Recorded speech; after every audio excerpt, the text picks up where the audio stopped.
This is just a quick introduction to a new game from Gleeson Games called Treasure Flip. It is a roll and write, or flip and write, as is this case. Since we're not using dice, we're using cards that are flipped over. So the game comes with 48 square cards, and these contain various things which you will need to complete your island map.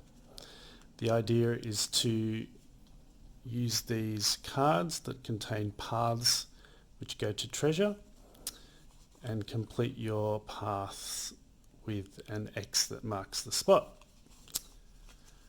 There will also be some pirate ships that come along and this will close off parts of your map and prevent you from exploring in certain areas.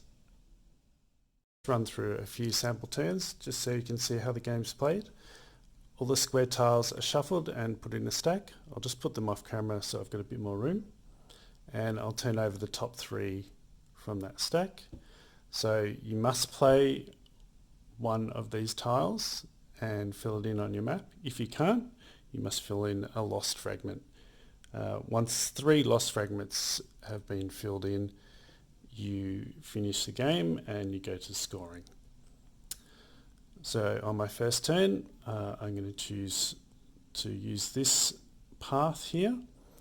Now all paths must start adjacent to the ocean, so I'm going to fill in my path here and I'll mark in the tree in this spot here. Set those aside and draw over the next 3 tiles. Here we have our first pirate ship. Now what happens at the end of a turn that contains a pirate ship, after you've filled in a card onto your map, the pirate ship will eliminate that row from the game, so you're no longer able to fill in your path on that row on your map. So there's also an X to mark the end of a treasure map.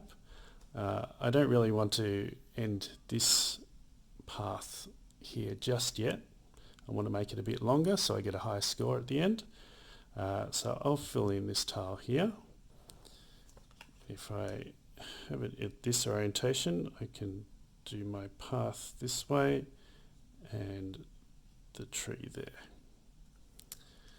Now that I've filled that in, the north pirate ship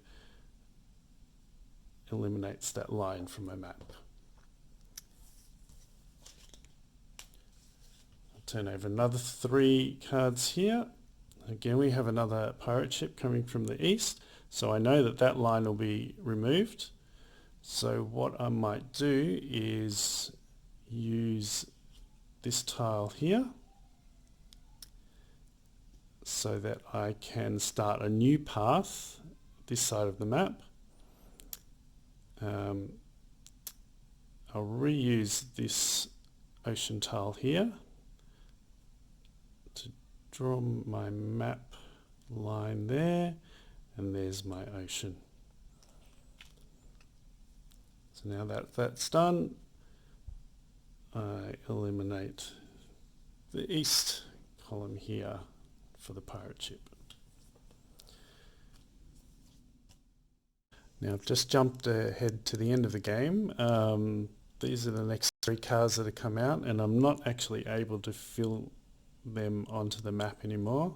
I've got no ocean locations to start a new path.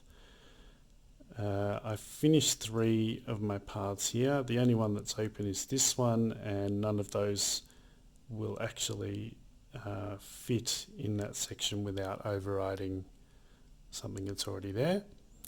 So I fill in my last lost fragment and I go to the scoring. Just quickly checking my score for this game. I have 1 path here, 1 completed path here, 1 completed path here. The length of the path is taken by the number of squares it takes, including the x. 1, 2, 3, 4, 5, 6, 7, 8. All three of these are 8. So I've got 3 paths of this length. This one doesn't have an x at the end, so it's incomplete and doesn't score. I get 3 points for each path of that length, so that will give me 9 there.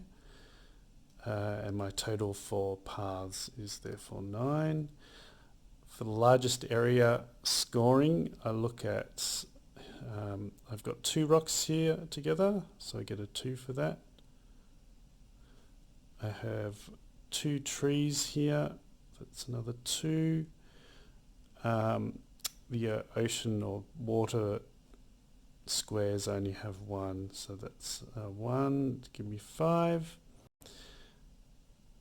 I have 3 squares in the bonus section here with an X in them. So I get 1 point plus 2 points plus 3 points to give me 6 there.